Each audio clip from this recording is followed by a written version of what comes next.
What's going on, young people? This is our last video lecture of Unit 6 already. Remember, there's only 9 units in the whole year. We're about to be done with Unit 6.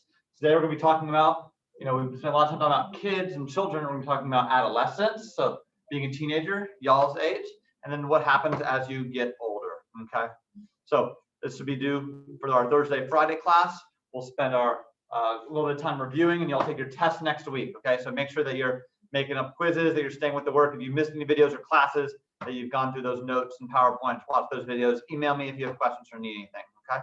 So some opening questions for y'all to think about, and then we just have 3 sections of notes today. Should be pretty straightforward. So something I want you to think about, and we'll debate in class, at what age do you think you shift from being a child to being an adolescent? Is that the transition? Is there another stage there? When do you think that happens? Question 2, at what age do you think you stop being an adolescent and you become an adult? At what age does that happen? Is there a difference there? Is there a transition? Does something else happen between being an adolescent and being an adult? Question number 3, at what age do you feel like you become old? Is that the same as being elderly, or do those words have different meanings for you? Okay, we can talk about these things in class. Just kind of think about it. So it's a tough question. We don't have clear stages for these terms. It's more of a continuous development idea, where it's like each day you change a little bit, and then one day you wake up and you're no longer a kid. You're no longer an adolescent, right? So think about these things. Let's talk about adolescence. In the world of psychology, it's after childhood, before adulthood, okay? And puberty is sort of the marker for the beginning of adolescence. Puberty, of course, refers to your sexual maturity, meaning the age at which you could reproduce. Please don't, okay? But you could, right? The primary sex traits, you learn about this like in health class or sex ed, the primary sex characteristics, primary, the first, the important ones. Those are the things that allow you to reproduce, okay? Testes, ovaries, the things that you have to make babies.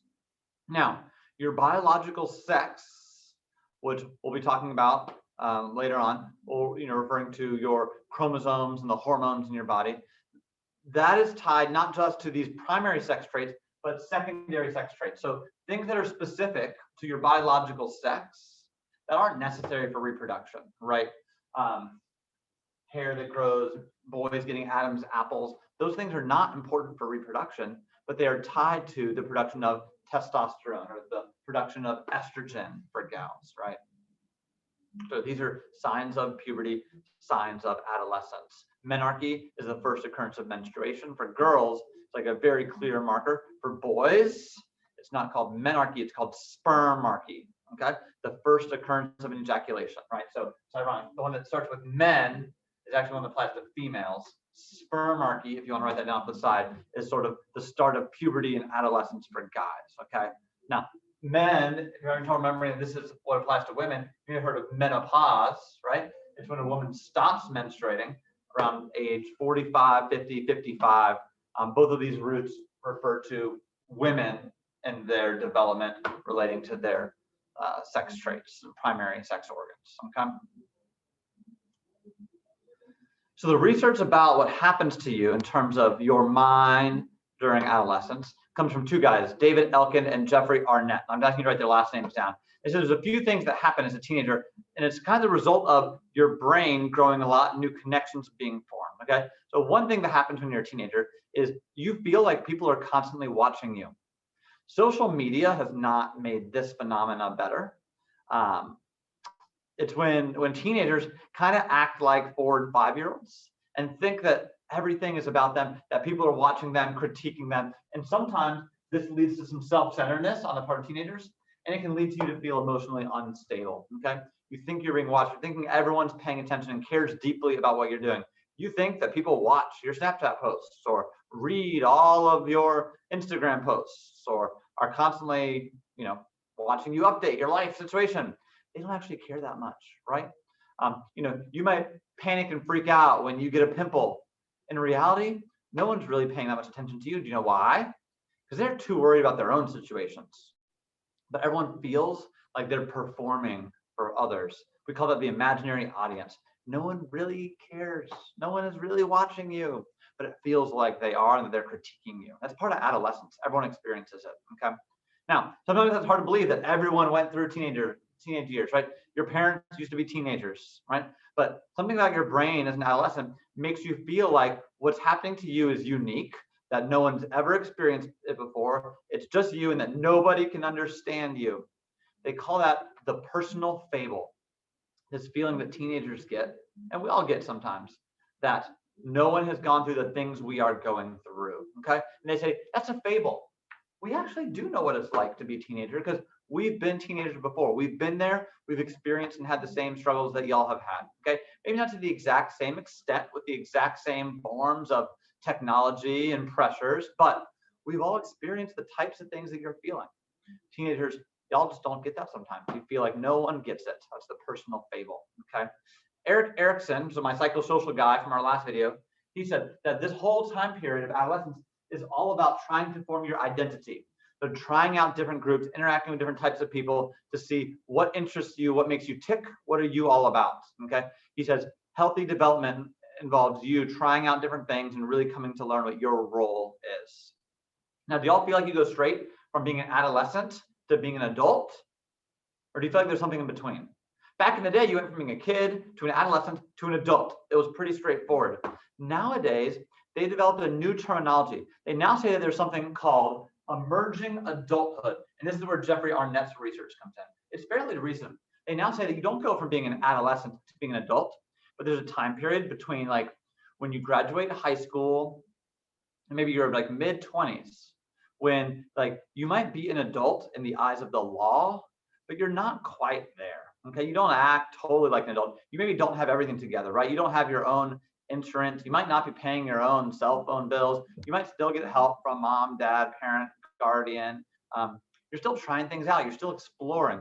Emerging adulthood is that time period, young adulthood, when Erikson said that your focus here is trying to not be alone, trying to form connections. So this could be romantic connections. This could be deeper friendships. But that's the idea of emerging adulthood, that there's kind of a transition from being a teenager to being a full adult. It's emerging adulthood. So let's talk about what happens as you get even older, okay? Aging, okay? Part of developmental psychology is not just about kids and being a teenager, but it's the whole lifespan, right? So we're skipping way ahead here, but Alzheimer's disease is something that humans experience as they get older. It's an issue with a low acetylcholine. Remember this neurotransmitter that's found in the muscles and helps with muscle memories, okay? Low acetylcholine can lead to Alzheimer's, which is a decrease of memory. We'll also talk in a later unit about dementia and other disorders that pop up as you get older. As you get older, we talk about your fluid intelligence, being able to respond quickly to new situations or new problems, being able to react to those things.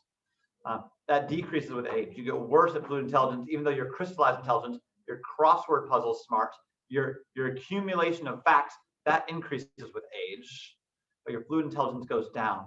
As you get older, tough things start to happen, right? At some point, we will all die, okay? And as we get older, we will know more people who pass. So Elizabeth Kubler-Ross was a researcher who studied what happens to you as you get older and tough things start to happen, whether it's in your life or the lives of people around you. And she's the one who said that there are 5 stages of grief. Okay, and you may have heard like the first stage, the first step is denial. Okay, that comes from Ms. Kubler-Ross's theory about how we deal with tough times. And this could be the loss of a loved one. This could be like a smaller loss, like you're failing a class, right? Let's say you're failing AP psychology. Well, the first thing you might experience is denial. You're like, no, I'm not. Nah, it'll be fine. I'm good. It's like you don't believe that this bad thing is happening, right? Then the second step, Kubler-Ross says, is you get mad. Maybe you get mad at Mr. Jones because you're failing AP Psych. Maybe you get mad at yourself, but anger is step 2. The third step is called bargaining. It's when you try to like figure out a way out of your problem, right? Maybe you come to Mr. Jones and say, hey, Mr. Jones, if I bring you a Chick-fil-A gift card, you'll bump my grade up 18 points, right? Or you say, Miss So-and-so, like, I can still turn in extra credit, right? Coach So-and-so, like, is there anything I can do to make up that project, that 0? Can I retake the test? Like emailing the last day, that's called bargaining.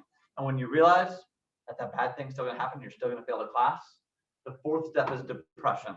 It's this overwhelming sadness that comes upon you when grief occurs. And that eventually allows you, Kubler-Ross said, you can get to acceptance. Okay, let's talk about you break up with a significant other. Okay, you find out that your relationship is ending with the person you've been dating, right? The first step is like, no, like this isn't happening. They weren't cheating on me. They're just friends. You're in denial. Then you get mad at the significant other, right? Then you try to like bargain. You plead. You have the late night phone calls, the text messages, the threads. You drive over to see them and try to see if you can make the relationship work. And if it still doesn't work out, depression, then eventually you bounce back. Okay. For some folks, this process looks like a roller coaster. Denial, anger. So on the y-axis here, we have how intense the emotional response is. So how active or passive you are. So denial, anger, maybe bargaining, depression, and then eventually you get to acceptance. And life is a roller coaster like this. For some folks, it's just like a deep downward spiral. Denial, anger, depression, and then there's bargaining and acceptance. And there's kind of a bounce back in this direction. Okay. For some folks, they have the denial, the anger, the bargaining. Some folks almost stay in a state of depression for a long period of time. Okay. We call that, y'all heard of PTSD. Well, PTSD is when something traumatic occurs and you have trouble getting over it. But we also have something called PTG. There is an idea in psychology that after tough things happen, you can grow from it, you can overcome it, and it can actually make you stronger, make you more resilient going forward. So that's the goal for folks going through tough times. And there's some interesting research about how we can do that, all right? We'll talk through some of these things, some questions for y'all about your experience with adolescence. And this is just kind of a little reflection from the whole unit here. So, and think about if you're a parent, how would you raise your kids? What do you think the best and worst time of your life is? What type of parents are your parents? There's some interesting reflection questions here that we'll go over together in class. If you want to just kind of think through some answers to these, so I might just call on some of y'all in class to share a little bit about your experience with adolescence and aging. Okay, appreciate you all. Peace out.